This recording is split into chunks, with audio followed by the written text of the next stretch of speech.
So thank you very much for your joining this ISAP thematic talk session. So I would like to invite Dr. Honda for moderating this session. So Dr. Honda, so now your stage. Yeah, thank you.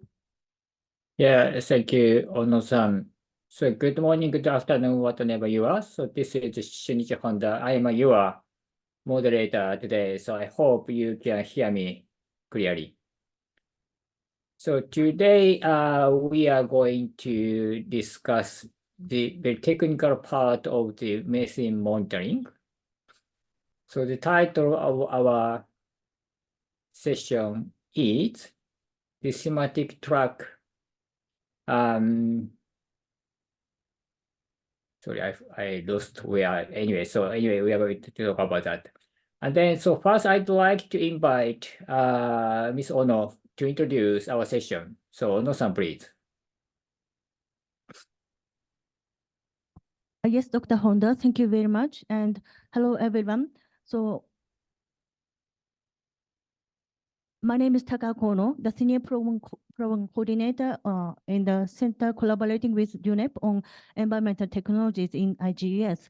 So now I would like to introduce the ISAP thematic track session, utilization of satellite data for observing global and national methane emission reduction targets.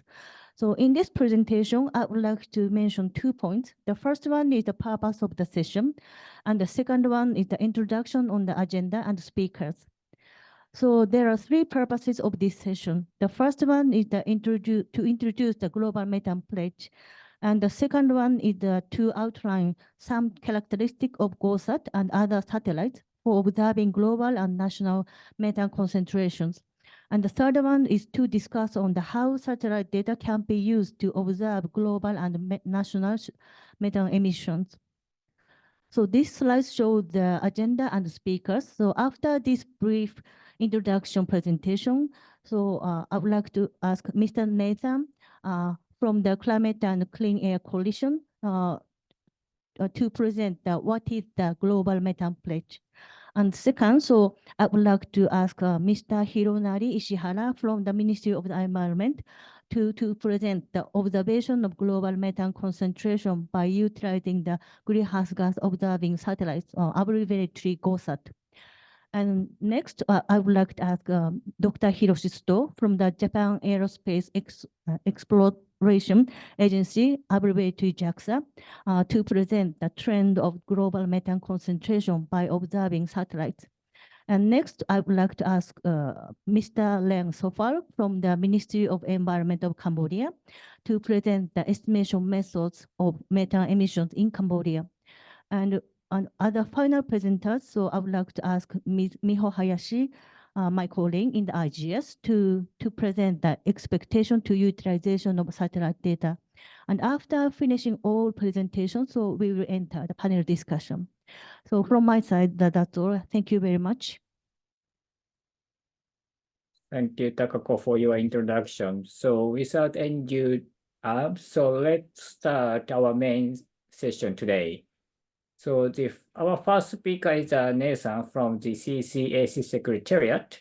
So he will be talking about what is the Global Methane Pledge. So we are going to learn what is this pledge and how we have to work for this pledge. So Nathan, you have 10 minutes. Thank you very much. I'm very happy to be here. Let me share my screen with you. Can you see my screen? Yes, clearly. Thank you. Fantastic.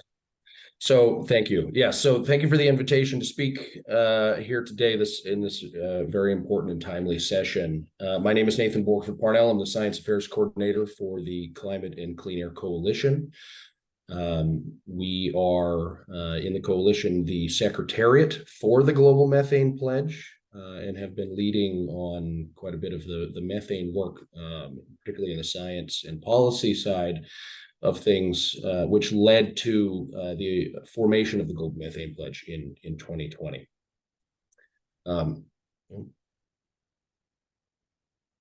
There we go. So what is the Global Methane Pledge? The Global Methane Pledge was launched in at COP26 in Glasgow, originally by the European Union and the United States, and started with 150 signatory countries.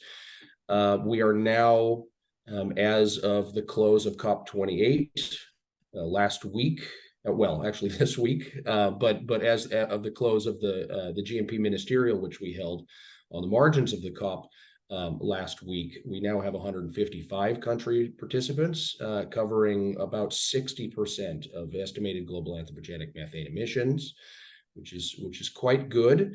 What countries do in the pledge is to commit to work together to achieve a global average reduction target in methane emissions. So it's not about establishing national specific methane mitigation targets under the pledge. That's something that is done under different mechanisms in the UNFCCC, particularly the nationally determined contributions, mitigation pledges.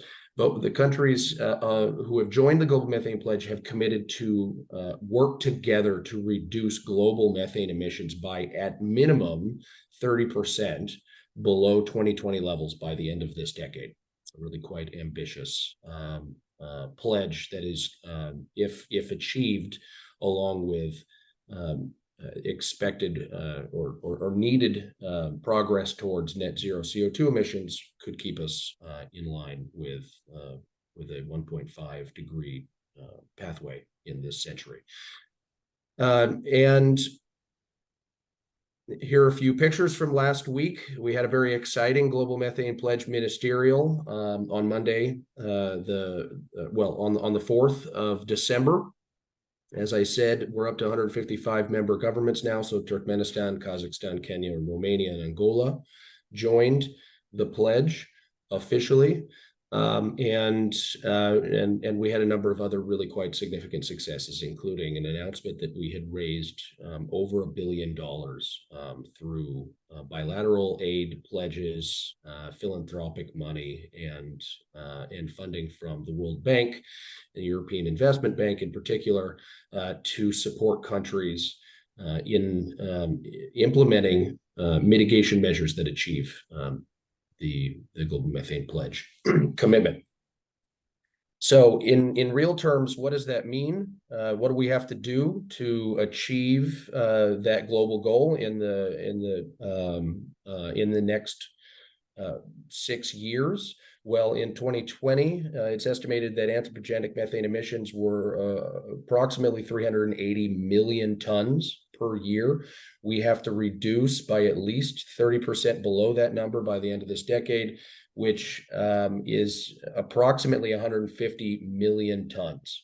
We need to reduce those emissions per year by the end of this decade to be consistent with the Global Methane Pledge. It's an enormous number, but absolutely, I think, achievable. And I should also say that we expect, under baseline scenarios, methane emissions to go up by approximately 13% by the end of this decade over 2020 levels. So we are accounting for that in this 150 megaton number. It's going to take an enormous amount of work to achieve, and it's going to take mitigation in all three of the main methane emitting sectors, which is the agricultural sector produces about 40 to 45% of total anthropogenic methane, followed by fossil fuels, which is about 35%, and the remainder is from wastewater and municipal solid waste and industrial solid waste. We need to be really targeting measures in all of those sectors, but we expect that about 50% of that total mitigation potential within this decade is going to come from fossil fuel sectors because of the availability of technical measures that can be deployed relatively quickly. To really catalyze action towards that, we need to see more methane commitments in the nationally determined contributions under the UNFCCC, and in that respect, it's very heartening to show here we track in the CCAC how countries are covering short-lived climate pollutants in their NDCs, and this graph shows that over time, starting from 2016, when the first INDCs were submitted after the Paris Agreement was agreed to this year, 2023. We've seen a steady increase in the number of NDCs that include methane, specifically in their mitigation reduction target. That's the lighter blue bar here. We are now up to about 95% of all NDCs submitted, including that now include methane. And we are seeing a steady increase in the number of NDCs that have specific measures that commit to or express plans to address methane emissions from one of those three sectors that I described. So we're now up to a little over a fifth of all NDCs at this point include specific measures. Countries are moving to right now prepare their next round of NDCs, which need to be submitted by the end of 2025. And we are working diligently with countries to make sure that those numbers go even higher. So just very quickly to show you a breakdown a little bit more of the different measures that are in the NDCs. 51% of NDCs have waste sector measures. 19% of countries that have submitted NDCs have fossil fuel sector oil methane measures, and about a third have measures in the agricultural sector. So as I said, since we're expecting about 50% of the total mitigation in this decade to come from the fossil fuel sector, we really do want to see the numbers go up in that sector significantly in the next round of NDCs. And I should say that all of these combined together, those commitments are made by countries that contribute approximately 60% of total global methane emissions. So if all of these countries that have made pledges already achieve those mitigation measures within the time frame of current NDCs, which is the end of this decade, we could see really quite substantial mitigation. One last thing I will say before closing is we've done some analysis in the CCAC and with a number of partner organizations, in this case in particular the Stockholm Environment Institute, looking at the pledges that are in the current NDCs and comparing that with estimated national methane emissions to calculate if all of those commitments in the NDCs were achieved at the maximum that they could be achieved, what would that mean in terms of total reductions? So we published our latest paper earlier this year in Environmental Research and Climate Journal. And what we found was, I should say here, what's important here is the rightmost bar. The red bar, second to the left, represents a 30% reduction over 2020 levels. That represents how far we need to mitigate 2020 levels of emissions, which is the leftmost bar. But the rightmost bar is what you could potentially get based on our estimations if every country that currently has NDC methane mitigation targets in their NDCs, if they fully achieve the maximum technically feasible mitigation potential in those targets. So what we found was that you could, relying just on the countries that have made pledges to date, fully achieve the mitigation consistent with the Global Methane Pledge. Now, there are a lot of assumptions inherent in that. One of them is that countries achieve full technical mitigation potential, which is never true in reality. So we need more to get to the Global Methane Pledge. But it is heartening to see that it is still technically within reach, and that's important, an important message to always. I'm going to skip past this for time, but that's an important message that we should always be communicating to our partners as a message of hope. But recognizing that more needs to be done, we've also looked at some of the low-hanging fruit in terms of opportunities. We've looked at every country's NDC and identified gaps related to some of each country's major mitigation opportunities.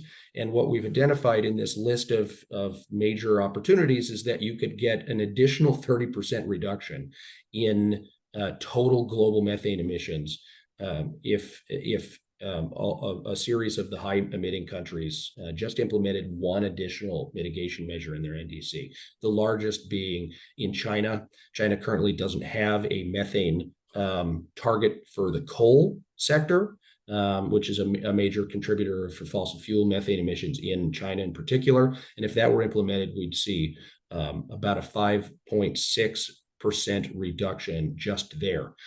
It's heartening. One more point on this. Immediately before COP28, the US and China came together in the Sunnylands Declaration, committing jointly to add methane-specific targets and mitigation measures to their next NDC and to cooperate specifically to mitigate methane in their NDCs. And so our expectation would be that particularly the two low-hanging fruit measures that we identify on the left side of this graph, the first for coal in China and for the US, oil and gas, we would expect those to be represented fully in the next NDC. And if that is the case, then we are well on our way to achieving the objectives of the Global Methane Pledge. I know I'm over time, so I'm going to skip over what we do in the CCAC to support countries. But we are working with all of our country partners to enhance the next round of NDCs and to implement roadmaps to achieve Global Methane Pledge consistent levels of mitigation in all countries. And we have a practical guidance document that we have updated for the COP, which is available on our website. There's a QR code there for anybody who's interested to review that. And we'll be working with our partners, including Japan, who's been an incredible leader in this space, particularly on methane in the NDC over the next 2 years to make sure that we achieve the Global Methane Pledge. Thank you very much. Thank you, Nathan, for your presentation introducing the Global Methane Pledge.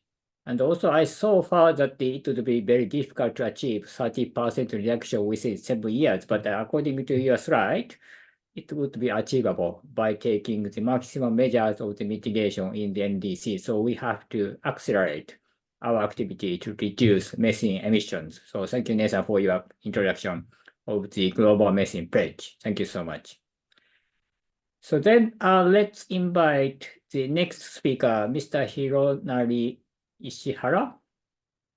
He will be talking observation of global methane concentration by utilizing the greenhouse gas observing satellite system.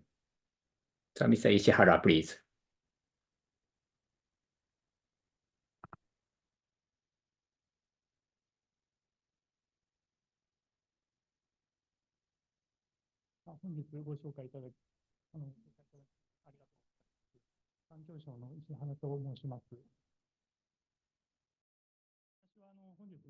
Once again, I'm Ishihara from the Ministry of the Environment. I'd like to talk to you about GOSAT.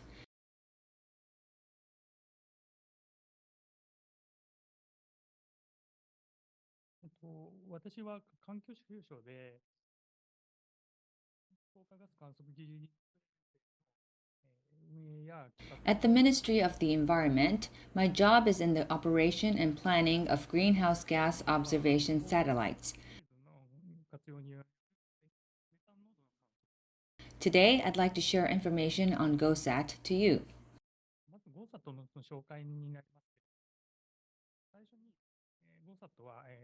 First, here is an overview of GOSAT.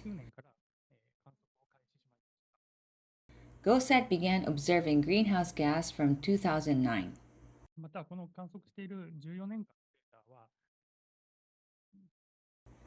Also, data that has been observed over the course of these past 14 years is provided worldwide for free via the internet. Moreover, more than 600 research papers have been published concerning GOSAT. 24 of them have been cited in IPCC's 6th Evaluation Report and Working Group 1's report. Now, I'd like to talk about the objectives of GOSAT. As I mentioned, GOSAT is continuously observing global greenhouse gases such as CO2 and methane. Next, our observation also focuses on major sources such as cities or at the levels of small plants and business establishments. またメタンについては、北半球での永久凍土からの排出のモニタリング。 In addition, as for methane, we strive to monitor its emission from permafrost soil in the northern hemisphere. の透明性を与えるということがあります。 Our fourth objective is to provide transparency regarding the amount of emission reported concerning greenhouse gases by country. This I will explain again later.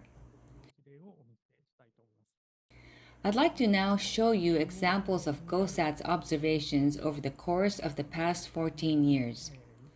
The image in the center shows the global methane concentration based on the observed data. メタンの全球の濃度を表したものであります。また、後ろの図でGOSAT の濃度が年々徐々に増えている。 Also, the image in the back lets us understand that GOSAT's concentration is gradually increasing every year. の全球の平均値の推移を見てみますと、 Next, looking at the trend of observed average values, we have observed an annual increase of 19 ppb from 2020 to 2021. 年間の増加量が平均すると 8pp であったことに、 Compared to the annual increase at the average of 8 ppb so far, this increase that has been recorded is extremely large. この、増加の原因については様々な研究がなさ The れています。 causes of the increase are being researched widely, but if we look at a report from a particular research, it has been reported that emissions from tropical reefs and moors have been high around the year 2020. 次にメタンの Next, I'd like to talk about the methane emission effects.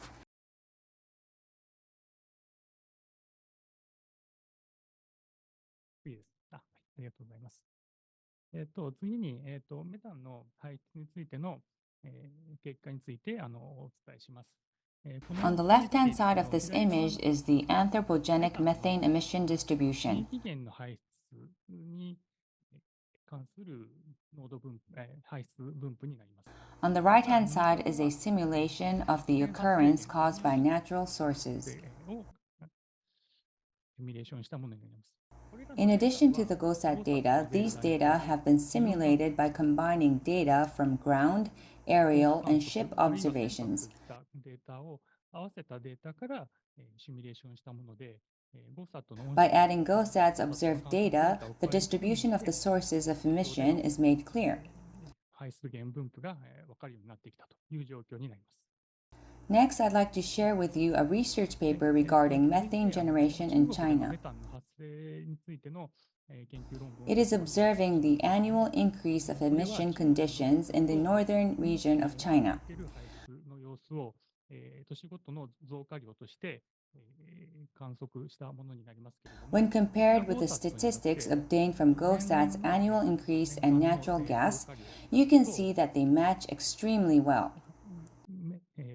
天然ガスから得られる統計値のデータを比べると非常に良い立地が得られる。 What this means is that natural gas production and transport or consumption may cause leakage in various sectors, and this is a concern.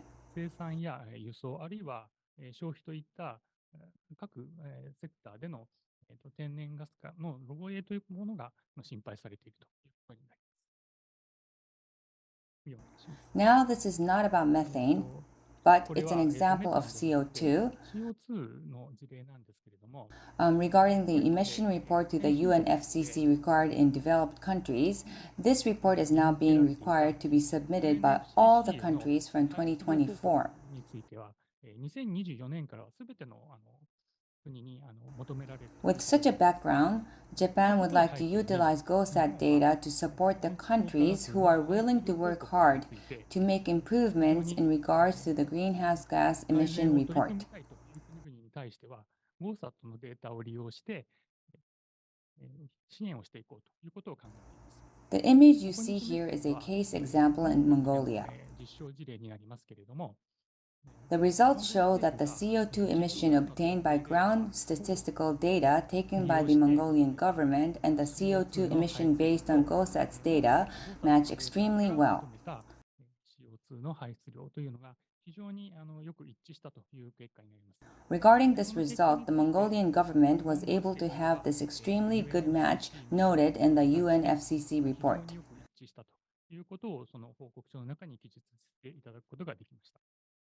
Currently, the same kind of work done for this report is also being done in the Central Asian countries. 中央アジアの国々に展開しています。また、 Also, this technology is scheduled to be spread out into India and the countries in the Himalayan region from now. またこの事例は This example is another one regarding CO2, but the same kind of technology is now being used to verify the methane situation in Mongolia.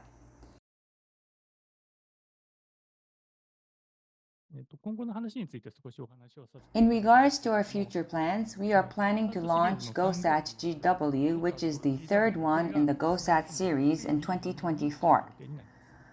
また2030年 Also, we have begun discussions on what to do with the upcoming greenhouse gas system starting from 2030. As for GOSAT GW, its observation method is different when compared with GOSAT 1 and 2. 方式を変更したということで、非常に多くのデータが Therefore, it will be able to obtain large amounts of data. 国や都市 For this reason, we are expecting to precisely estimate the emissions at national and municipal levels. 良くすることができるということを期待しています。で、最後にですね、データ Finally, we have three different ideas about the direction of data 考 usage. えていますけれども、一つ目がサイエンス The first one is scientific usage. もう一つ The が other one is usage for policies. それから三つ目 The third one is business を usage. 考えています。上の二つ As for the aforementioned two, their development will be like what I have just been talking あ about. りますけれども、ビジネス利用ということに Now let me talk about the business usage.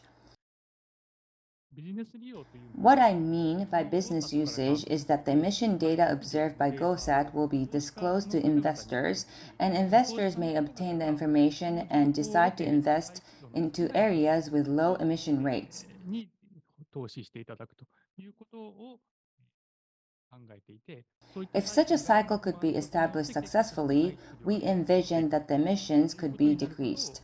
放送をしています。こういったデータの活用 Through such data utilization, we strive for net zero by 2050. We hope that GOSAT may contribute in the global emission efforts. Thank you.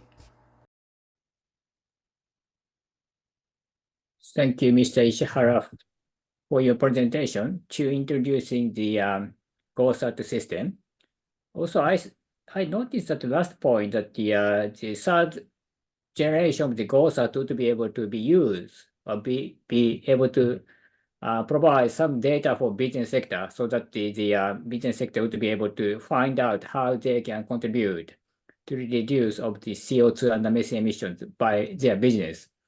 Because that is would be important to use the science-driven data and result to invest their resources to lower CO2 and methane emissions in the future in order to meet, as you mentioned, the 2050 carbon neutralization targets. So it would be great opportunity for us to know how we involve such sectors to our scientific and technology sector to monitor methane and CO2 emissions by using the GOSAT data. So thank you for your presentation today. Thank you so much. So later we're going to have another discussion. And then let's invite the next speaker. Next speaker is Dr. Hiroshi Suto, Associate Senior Engineer, GOSAT GW Project Team from JAXA. So he will be talking trend of global methane concentration by observing satellites. Hiroshi, please. Okay, can you hear me? Yes, clearly. Yep. I'm Hiroshi Suto from Japanese Space Agency. So, good morning, good afternoon, good evening. Okay. So today I'd like to touch on the technical aspect for the greenhouse observation from space. So, Ishihara-san already touched on the Japanese greenhouse gas observation mission. So we had now 2 operational satellites and 1 developing satellite. So these are very powerful tools to monitoring the global methane, not only the methane, but also the CO2. Today, I'll touch on the little bit of detail of this observation system. Okay.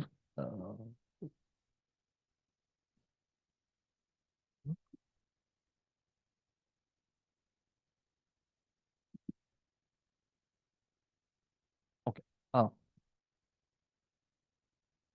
Yes, this chart showing the global methane trend since 1990 to the latest one.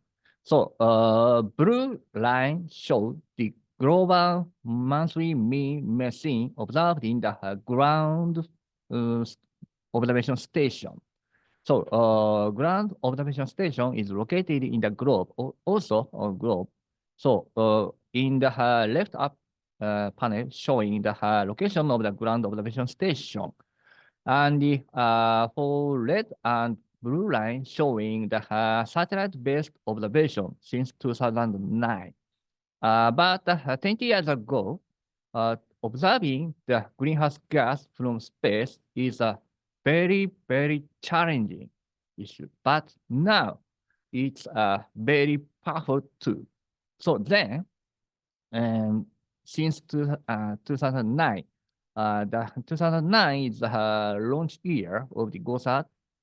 After that, GOSAT providing the global methane concentration, not only the time series, but also the spatial pattern. In the right bottom panel show the global methane distribution observed by the GOSAT. As you can see, the number of the satellite-based observation data are much spatially denser than the global ground-based observation. So after GOSAT launch, we have a lot of knowledge for the global spatial pattern of the methane concentration changes. Okay. Next panel showing the 14 years of spatial temporal methane distribution observed by the GOSAT. Ishihara-san also presented this chart, but I also put in this chart. It is very easy to understand the global change of the methane, both time series and the spatial. As you can see, since 2009 to 2023, globally, the methane is increasing. Methane concentration is increasing with time. And also the focusing on the spatial, the northern hemisphere has much high concentration than southern hemisphere. And then we have to monitor these global methane change using the satellites. For the satellite, Japan has 2 operational observing platform and 1 developing platform. So 2009, we launched the GOSAT, and 2018, successor of GOSAT named GOSAT2 was launched, and now it's the 5-year on orbit. Also, the collaborating jointly project with Ministry of Environment Japan, National Institute for Environmental Study, and JAXA developing the GOSAT GW and operating the GOSAT and GOSAT2 series. For GOSAT, it can detecting not only the methane, but also the CO2. For GOSAT2, it's adding the CO observation capability to identify the some fuel combustion emissions. For GOSAT GW, as Ishihara-san mentioned, we also adding the nitrogen oxide observation capability to monitor or to identify the fossil fuel emission as emission markers. For GOSAT and GOSAT2 has two observation modes. One is the grid mode, the other one is the target observation capability. For GLOBE, we use the grid observation for the to observing the mega city or some interesting region. GOSAT and GOSAT2 can targeting these locations using the target observation capability. This GOSAT and GOSAT2 observation pattern is a little bit sparse, but for the next generation of the GOSAT series named GOSAT GW has the imaging capability as right bottom panels. So GOSAT GW has a wide and focusing mode. It's also presented by the Xiao-san. Okay. For the international cooperation, we had a lot of greenhouse gas observation satellites. Here is the timeline of the greenhouse gas monitoring satellites. GOSAT is the first one, and the following GOSAT, United States and also the European community launched some satellites to detecting the greenhouse gas observation. And recently, private satellites are increasing, especially in the last 5 years. And these private satellites are focusing on the facility level methane emission. For example, to observing the coal mine emission or something. And the current satellite series can deriving the total carbon concentration only, but GOSAT and GOSAT2 it's a very unique. It has a very unique technique. So GOSAT and GOSAT2 can provide not only the total carbon but also the vertical information. So vertical information is also important to understanding the near surface emission changes. Okay, here is a schematic diagram how observed atmospheric concentration data are used to quantify the methane flux. As I mentioned, satellite can observe the atmospheric methane concentration. So it's like this concentration. But please keep in mind, bottom methane emission or inventory are not equal to the concentration. It's just emission. Then, to validate these inventories with observed atmospheric concentration data, the inventory has to convert to the atmospheric concentration by applying the chemical transport model like this one. So the concentration is a very comparable parameter. So for this, several pilot products are released in the public and it's freely available. One is from the National Institute of Environmental Study, Japan, so NICE. And the other one is the European community or US community. So globally, the models are developing by the researcher, and we have to quality control, and we have to make quality control and quality assessment this data set. And this activity is ongoing. Okay. This is one pilot top-down methane emission estimated by sector and the country result. So Committee on Earth Observation Satellite team releasing these pilot dataset in public. Left upper panel is showing the comparison between the top-down and the bottom-up comparison, especially in the methane emission by sector from the top 10 emitting countries. In this chart, the blue one showing the top down, the orange line showing the inventories. So at this time, we releasing the about 58 countries total emission using GOSAT and models.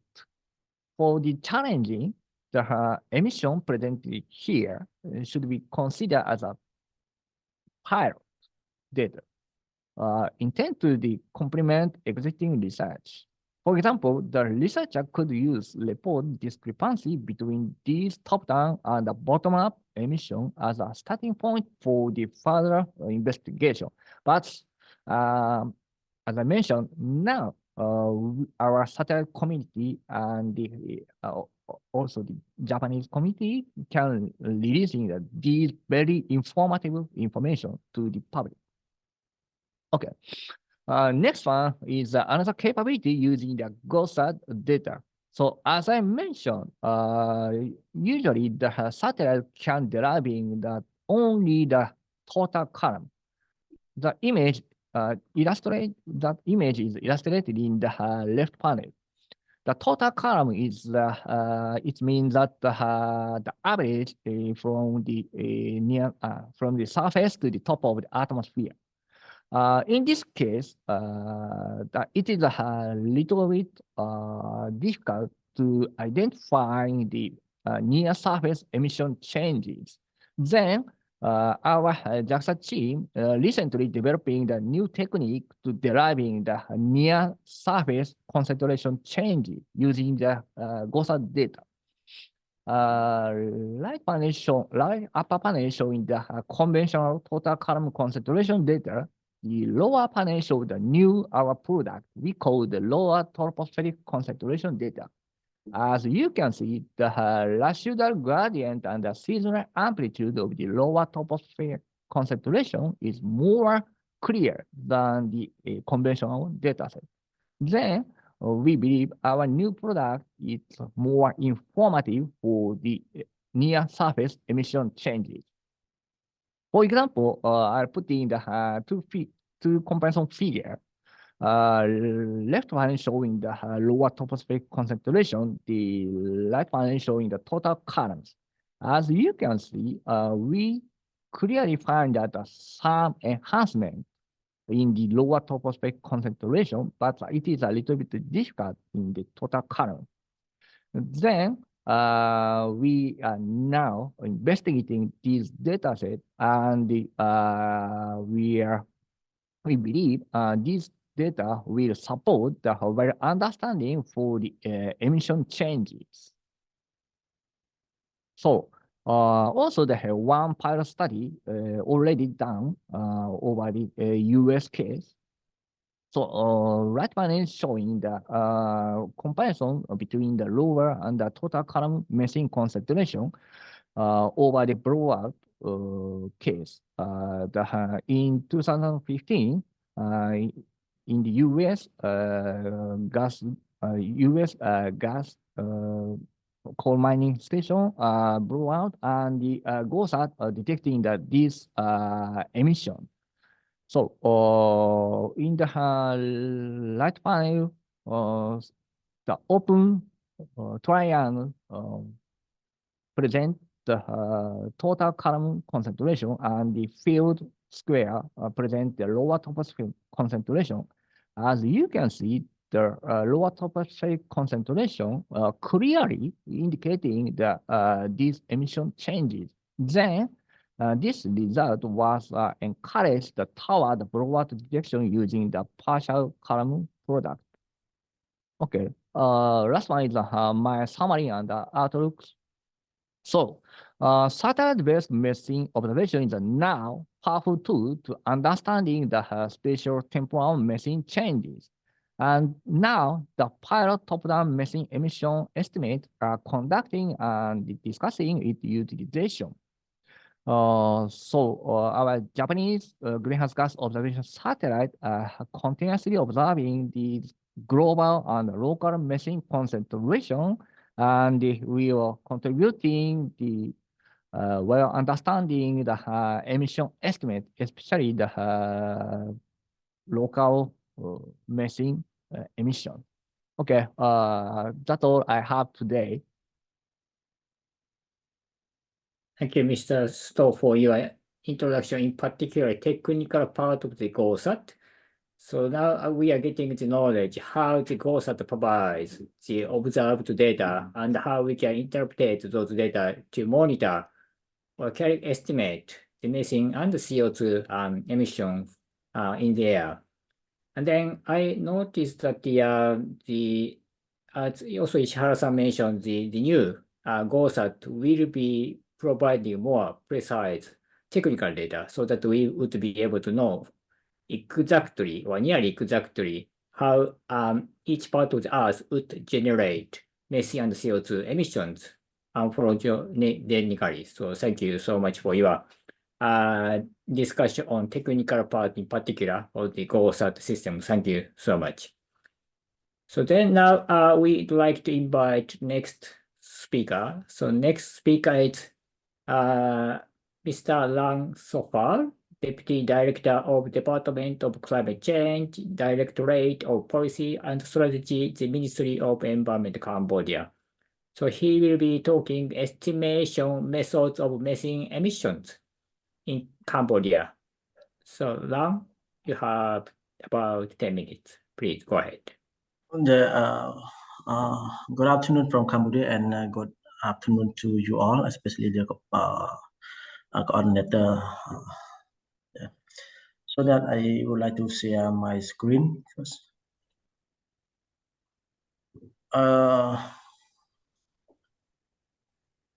You all see my presentation? Yeah, we can see your slide clearly. Okay, thank you so much. So that is my pleasure to be a part of this meeting and especially to be a speaker of the this workshop that mainly focus on the utilization of the satellite data, global and national methane emission reduction target. Also, that is very important for us to participate and present my present situation, challenge, expectation of, and also the opportunity of Cambodia that also will get the benefit from this meeting also. So that is referred to the previous and also the current information regarding the preparation of the legal document, also that general the Directorate of Environmental Protection that also play important role on waste management, especially on the development of the policy or draft the sub-degree on the management of disposal plastic product and also plastic waste that is a common use of the, in Cambodia, and also that the processing of the plastic waste to be recycled, and also that is draft the technical guidance to estimating the zero waste community guideline, and also that necessary document, the update document regarding the use of environmental sanitation service budget, and also the implementation of solid waste management function, and also that refer to the urban solid waste management, that is collect all the people or all the people there, so that all waste that they can waste dispose the waste into the public waste and other area, so that is kind of that we make the consideration, and also the scope. We time to limit the scope, especially the extent allocation, the target district and administration to cooperate, and also to do it together at the subnational level also. Lang, could you make your presentation at slide mode? One? Could you change your monitor or screen to slide mode? Because now Slide you are mode. using the just PowerPoint file. Okay. So please go to, I think, slide or that one. Yes, thank you. Okay, thank you so much. Okay. So, thank you. So that I connect to the slide. So that right now that the strengthening of solid waste management play an important role, and especially that also gather the participation, especially the capacity building to the national, sub-national level to support, and also the establishment of solid waste management system in the target 3 like Siem Will, Kampong Cham, and Battambang. Other promote the provision of solid waste collection service in Wil Vang, Posat province, and also the district in the Takao province, especially the some area, the border area between the Cambodia and Laos, Cambodia and Thailand, Banti Menchay province to collect onto the cooperation together between the national and subnational level with the technical support by the solid waste management department also. Also, that is collaborating is very important on the review and evaluating the providing material support, and also to the national, subnational level, and on the solid waste management, and also the participation in the processing to increase the budget on environmental sanitation service to allocate and to the target district for urban solid waste management. As I mentioned, that also that at 20% of revenue from the special attack on the plastic product and electronic waste also. Recycling, the recycling also that we very important for us, and also the extraction of the solid resource, the recycling, and also the extraction, also the classification of the waste that is one important to also that we stick the information to inform, to alert to the other people to know, and also that promoting the composting the community and family to understand, especially to dispose the waste also. And also that encourage the composting, and also the not only the public area, and especially for the school, and also that is kind of promoting the take a higher consideration of the student to understand and equip the equipment and training to those students also. So that is the information for the extraction of the resource, and also the mobilization of the private sector to join and examine the possibility of recycling glass waste in Cambodia, especially that the participation or interested by the Japanese company to cooperate with the General Directorate of Environmental Protection to share the experience, especially to collect information together to build the common point to do together. And also that the mobilize the involvement of the private sector to provide the waste separation equipment to the Ministry of Environment also. That is the solid waste storage that so that we find or we identify the large area or burn lagoon, something like that, to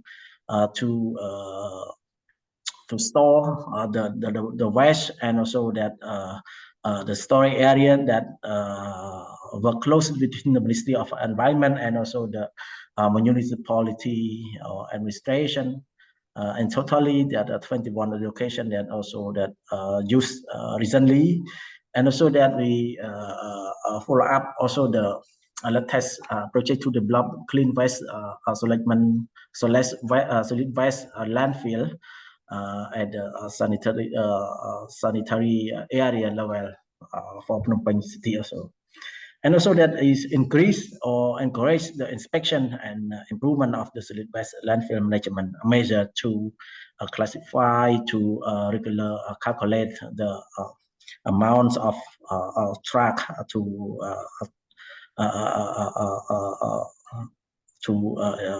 import or to for the waste to this landfill also. So that is the amount of solid waste the data for since 2004 to 2023.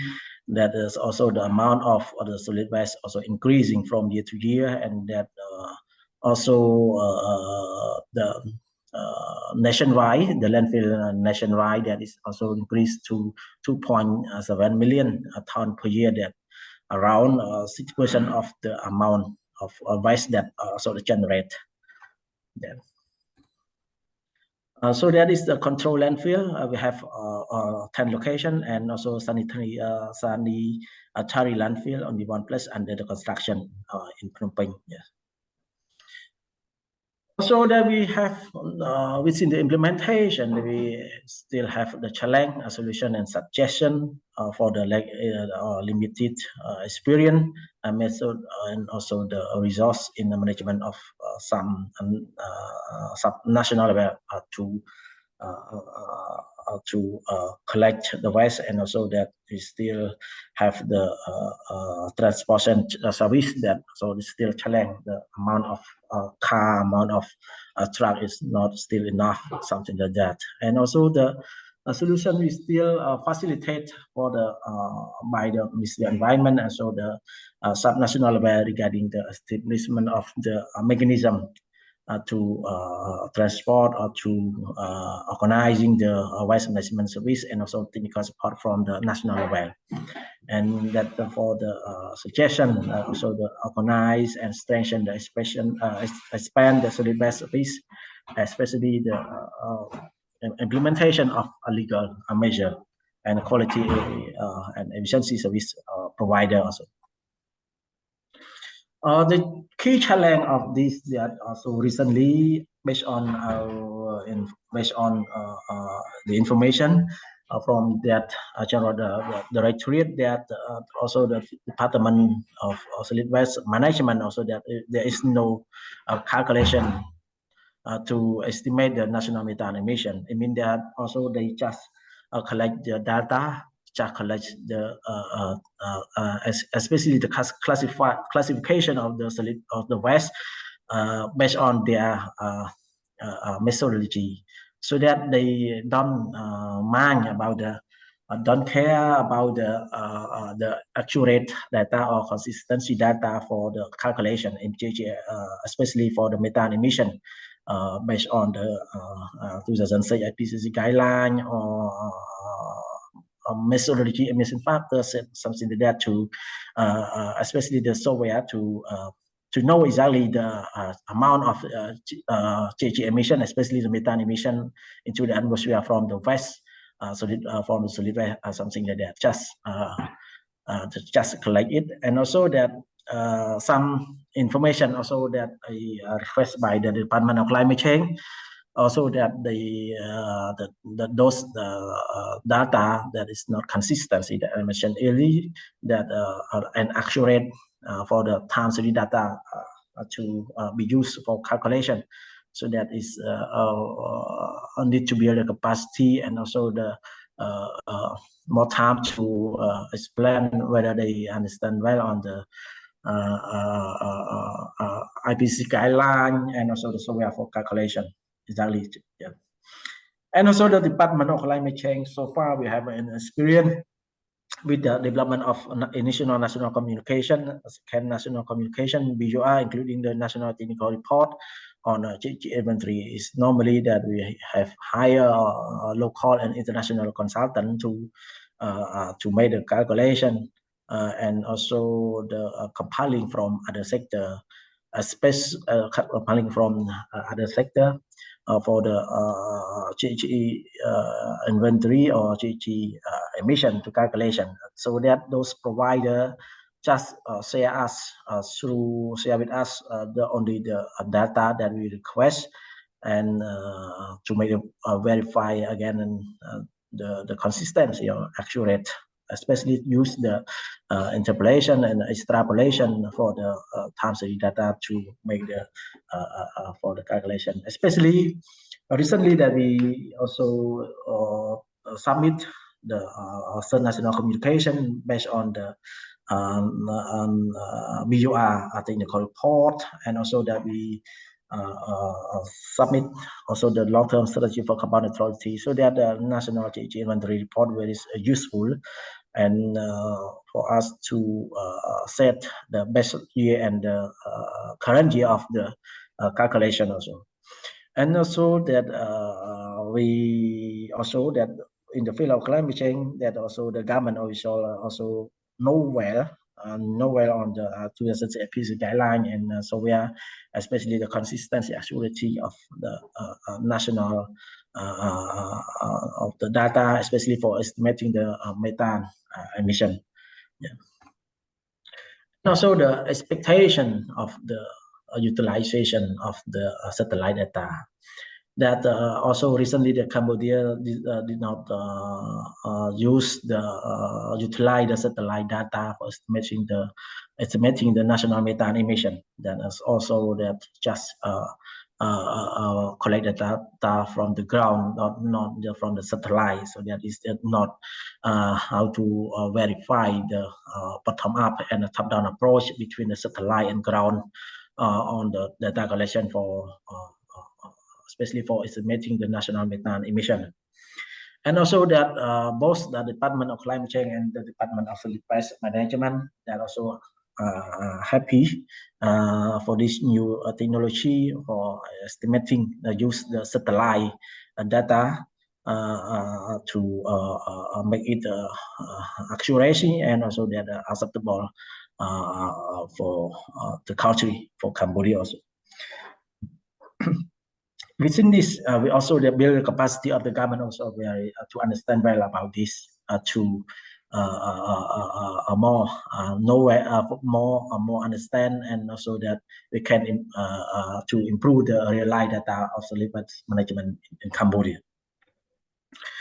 So that I just reflect the opportunity that also we within this meeting, within this sharing information together among the speaker and also the audience here, we can extend our cooperation between the government of Cambodia and the development partner and other source to be interested. You two that we have submit an EC update, the prioritized mitigation action, and also the long-term strategy for carbon neutrality. That also that is the roadmap for implementation and mitigation action from 2020 to 2050, so that they can keep in touch with this prioritized, especially the current implementation of the nationally determined contribution of Cambodia to 2030, so that we identify the both mitigation action, prioritized mitigation action, adaptation action, and so the enabling action. So that is kind of the cooperation. And the build capacity for the government also and other to align. It means that not only for the Ministry of Environment, not only for the other Ministry of Agriculture, that is for all ministry in Cambodia to align and to understand with this technology. You too that we have the climate change technical working group, we have the national subnational working group on GHG inventory, and also that is the team to be on, and also the target technical team to be build the capacity with this new technology, and also that verify and validate more accurate data and satellite and the ground, yes, and to be a kind of technology transfer among the partner country and agency to be cooperate more to implement the activity together to especially to reach the methane emission target reduction also. So that's all from my presentation. Thank you so much. Thank you, Ram, for your presentation. So now we are shifting our discussion from the GOSAT technical part to realization, how we would be able to utilize the data from GOSAT to manage waste management on the ground. Then I saw that the Cambodia has been taking a lot of effort to combat waste management practices on the ground, but they also need to consider how to reduce the CO2 and the methane emissions from waste sectors, despite the fact that they still need to take the action on the ground to improve waste management. So probably this is the one that we can now invite next speaker. So next speaker is Miho Hayashi, and she will be talking on expectation to utilization of satellite data. So Miho, please. Good afternoon, good morning, and good evening, depending on where you're at. My name is Miho Hayashi. I'm Program Manager of ISAP2023. So today, I'm going to talk about expectation to utilization of satellite data for policy development. So I would like to begin with posing a question: why methane emission monitoring with satellite is getting a global attention? So one of the main reasons is a need for verification of the inventory data, which contains lots of uncertainties caused by unavailability of accurate and reliable data, especially in developing countries like Cambodia, just like Mr. Sofal presented. It's challenging. Another reason is the fact that natural and anthropogenic emission source and natural sinks are poorly understood as of today when it comes to the methane, which is the second largest greenhouse gas contributing to the global warming. So data accuracy and reliability affects the monitoring and the evaluation to assess the progress of the mitigation action and the reduction of greenhouse gas. With lack of data and inaccurate data, appropriate monitoring and evaluation cannot be done. Consequently, appropriate feedback cannot be made, which affects the future plan and the policy development as a whole. So how are we going to verify the greenhouse gas inventory in independent ways?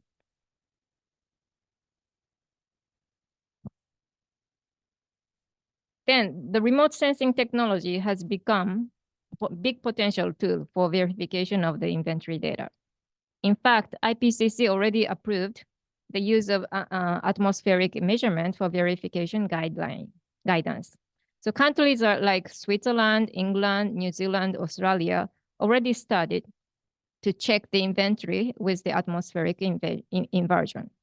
So now the question that we need to ask is if the atmospheric measurement, which we call top-down approach, more accurate and more reliable than the inventories, which we call bottom-up approach. So here in this slide, it summarized a little bit, the characteristic of the top-down approach and the bottom-up approach, two different approaches. So Mr. Suto already talked about the satellite remote sensing, which also involves models.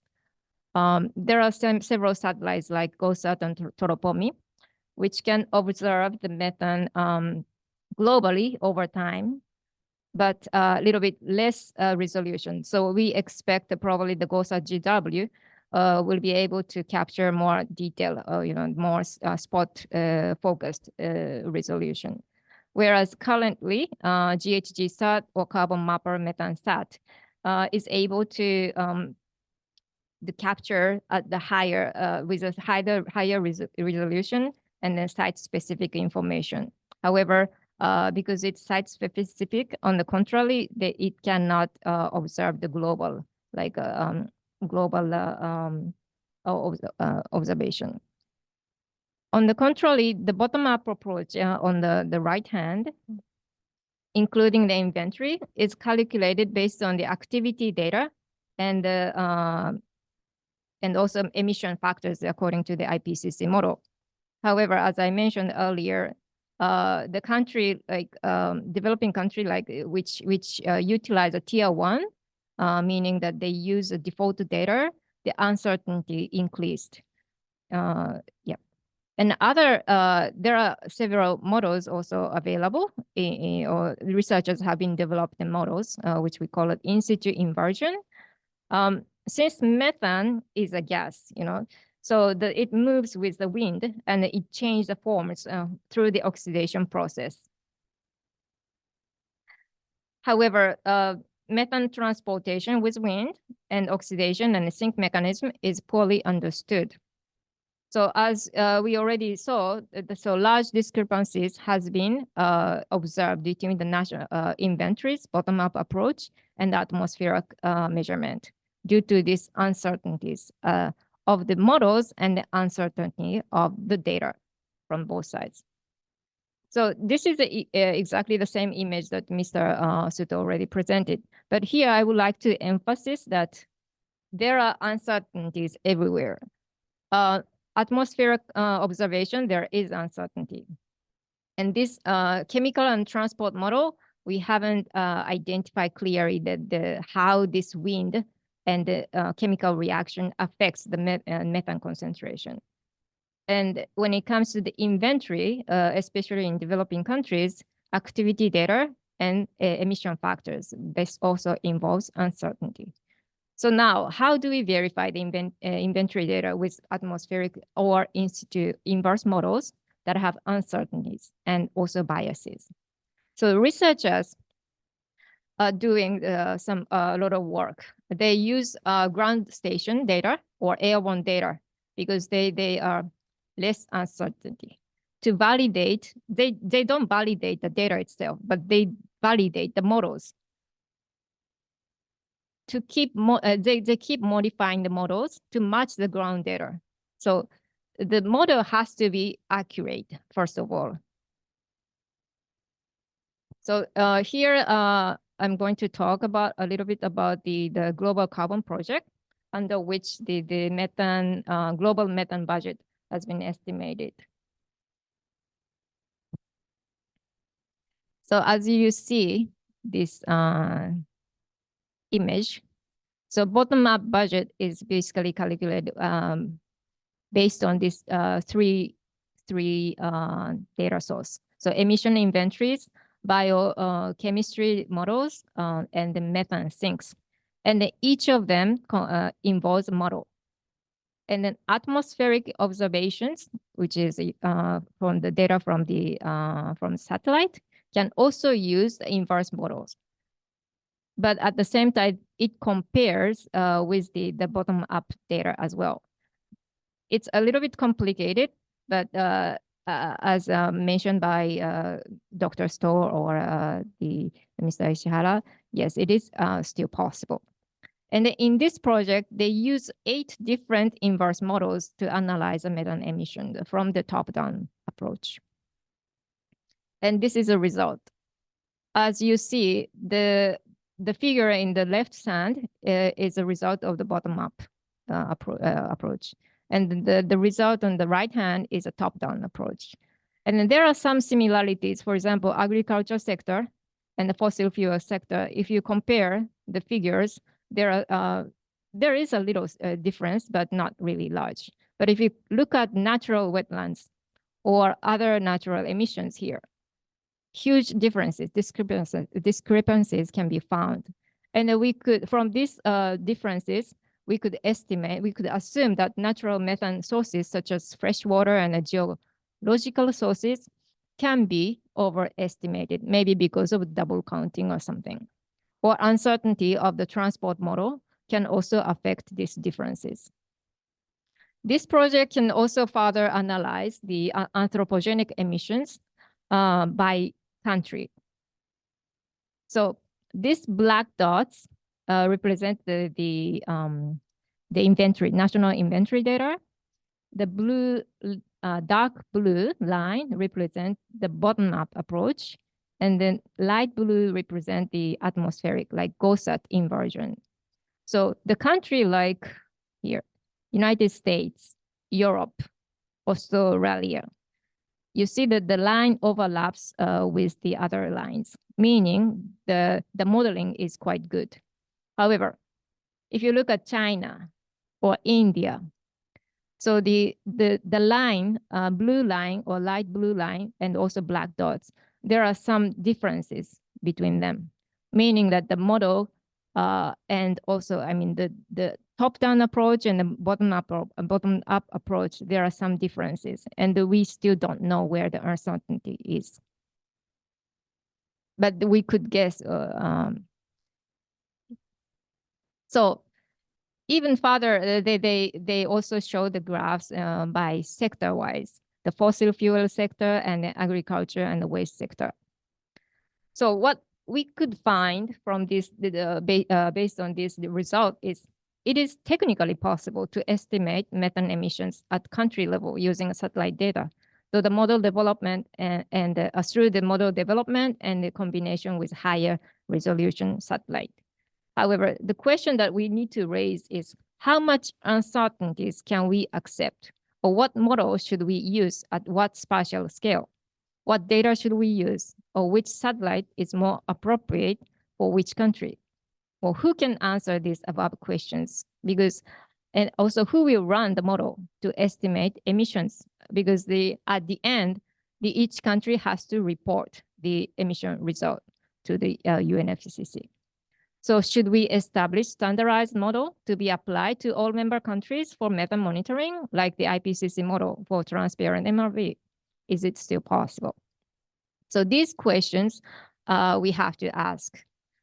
To assess the global progress of methane emission reduction, robust and transparent data evaluation and harmonization of estimates is needed while minimizing the uncertainties.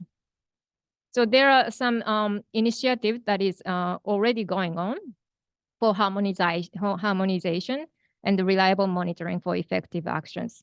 As I presented, Global Carbon Project and Global Methane Budget is one of them. The next one is World Meteorological Organization launched the International Integrated Global Greenhouse Gas Information System, and it also launched the Global GHG Watch. So through this initiative, they are trying to coordinate all the scientists with the policymakers to provide actionable climate information for mitigation and adaptation. So good communication among inventory compilers, atmospheric observation groups, model developers, and policymakers leads to the reduction of uncertainties. But what I would like to again highlight is that policymakers should not wait until the researchers come up with some harmonized method, because the earth is boiling right now. It is necessary to take actions. Thank you very much.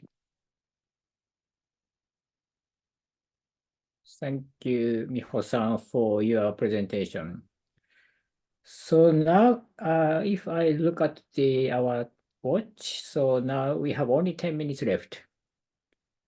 And then I now checking the questions from the followers, and then the Sudo-san has already answered 2 questions. Thank you, Dr. Sudo, for your responding to the questions. So then, also I wanted to have the intensive discussion on the several topics that each panelist presenter raised this time, but we don't have enough time to have such a discussion today. So instead of having the discussion, so let's try to respond some questions from the followers for next several minutes before we come to the end. So then let me check. We still have 4 substantial questions. So probably the first question from Muguro David Nigi, asking the question, how sub-Saharan African grassroots actors in climate change activities will benefit from Global Methane Pledge Fund.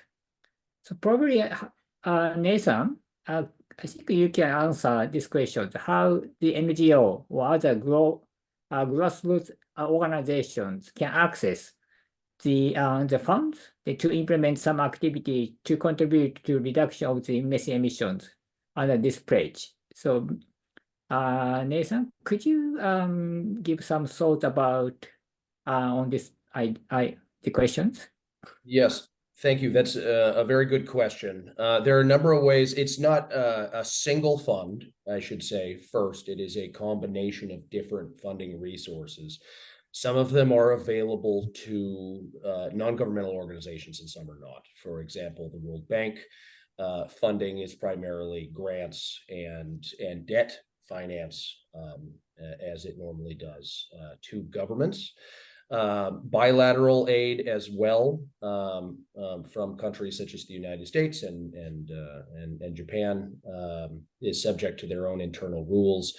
However, the funding that comes through the CCAC, my organization, we put out 3 sets of calls for proposals every year, that call for and are based on the needs that are identified in our country partners, and those are open to any group, including non-governmental organizations, to apply for those funds to provide mitigation services and other services requested by our partner governments. So that's one way that sub-Saharan African grassroots actors could gain access to those resources, particularly to achieve meaningful methane mitigation in your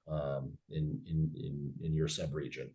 Also, a large amount of the funding is going through the Global Methane Hub, which is an aggregator of philanthropic money, and we work with them in the CCAC to help them deploy their resources. Some of those resources do go to non-governmental organizations, but they have their own funding system for that. You'd have to reach out to them. Yeah, thank you, Nathan, for your first explanation. So there are many opportunities to access the funds. Also, that opportunity provides another opportunity to implement the project activities, even by the NGO or other grassroots actors, who would be able to support the national government to take the nationwide action to reduce methane and CO2 reduction, in particular to meet the 2030 targets. Thank you so much. Then I now checking the questions. Then probably let's take the 2 questions from one friend, Gunter Papalao. So the first question is, what methodologies can be employed to improve the precision of qualifying methane emissions and attributing them to specific sector or activities? So I wonder whether Dr. Suto can respond to this question. Okay. Yes. Thank you very much for your question. I think we need 2 approaches. One is the individual intercomparison technique. Yeah. So one approach is individual intercomparison using the some different observation technique. So usually our satellite data is validated against the ground-based observation data set. And we found that, of course, it's that validation approach is a very important activity, but it's not perfect, especially in the spatial distribution, because this validation site is located in the specific area. It means that the some city area or something. Then we have to understanding the other rural areas information using the some validation approach. But it is very limited. Not only the budget, also not only the budget, but also the some infrastructure. The next one is the intercomparison using the some different model approach. As I mentioned, the model leading the some result, but if we applying the, for example, the 5 model, the 5 model reading the 5 results.